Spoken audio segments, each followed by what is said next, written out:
ఒక బంధాన్ని మనం ఇష్టపడ్డామంటే ఎన్నో కష్టాలు భరించాలి. ఒక బంధం మనతో ఉండాలంటే అవతల ఒడ్డుకు చేరడానికి ఎన్నో అడదోకలు ఎదురు చూడాలి, దాటాలి. కానీ ఇష్టపడ్డ బంధాలు దొరకడం అనేది అది కొన్ని అదృష్టాలకు మాత్రమే ఉంటుంది. ఇది అవునా కాదా చెప్పండి? మనము ఇష్టపడే బంధానికి వాళ్ళకు ఏది నచ్చుతుందో మనకు కూడా నచ్చకున్నా నచ్చుతుందనే చెప్తాము. వాళ్ళ మనసు ఎప్పుడు నొప్పించకూడదని ఇష్టమైన దానిలో చాలా స్టాండర్డ్ ప్రేమ ఉంటుంది.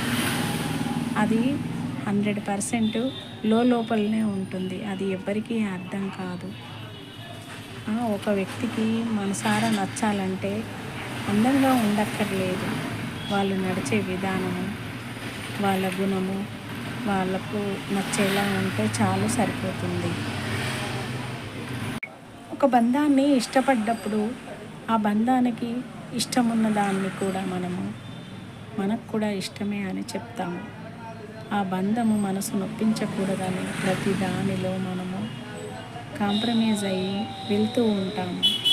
అంటే ఆ మనసుకు ఏది నచ్చుతుందంటే అవతల బంధానికి ఏది నచ్చుతుందో ఆ మనసుకు అదే నచ్చుతుంది.